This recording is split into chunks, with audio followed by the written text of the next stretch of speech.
tax help from Uncle Sam. The IRS offers tax preparation aid to taxpayers who qualify, including people who make less than $54,000 a year, those who are disabled, and people with limited English-speaking abilities.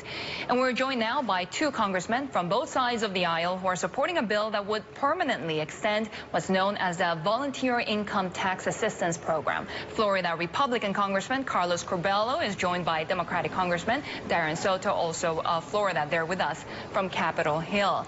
Thank you both for your time. Explain to us a little bit your bill and also why you thought it necessary to permanently extend this program.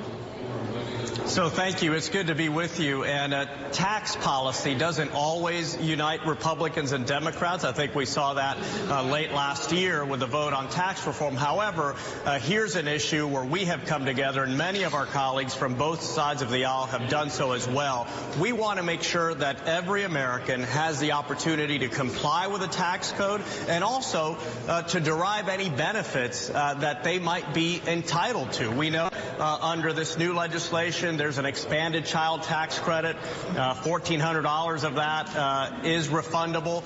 These are all provisions that really will help lower and middle income families. And no matter what our position was on the tax bill, we want to make sure that every American in every community, especially in our state where there are so many lower and middle income Americans, immigrants who sometimes struggle to comply with the tax code, that they have this resource available to them. So I'm proud to come together with Darren and with so many other colleagues, Republicans and Democrats, to proffer this concept. Congressman Soto, please go ahead.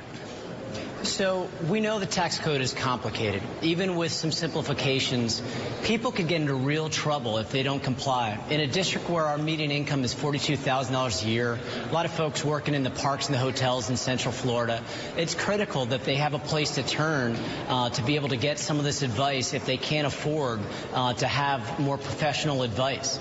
And when we look at the penalties and we look at how these can be 3, 4, 5 pages long, and the fact that seniors and persons with disability can really get into trouble, it's critical to have a place to turn so that they can comply with something they're required to do under federal law.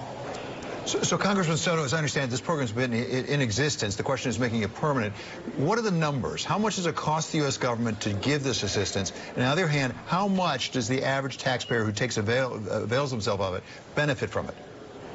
Well, we're still getting the assessments on the numbers, but the bottom line, we're talking about millions of Floridians who fit into this program, many of whom cannot afford private help. And so when you look at, they could end up, if they have sanctions of some sort by the IRS needing welfare, whether it's food stamps, they could have a loss of job, they could get a criminal record. This can also save on benefits from folks whose lives can turn into a tailspin if they fail to comply with the code and have these nasty IRS liens. So we want to make sure people have to comply, that there is some help from them, from the government, to make sure that they can comply. And just to add to that, this not only benefits the individuals who will be taking advantage of the program because they qualify, but the more compliance we have as a country with a tax code, the better for all American taxpayers. So I think, there's an obvious savings here because there will be greater compliance,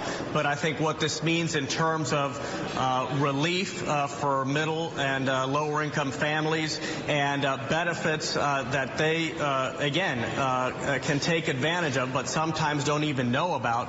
This is really going to save people time and money, and of course that's good for the economy, for productivity, for job and wage growth. So, Congressman Curbelo, presumably Congress wanted this tax stimulus to go out in this new tax bill. They wanted to stimulate the economy this way. Who could be against this program? Wouldn't everybody be for this?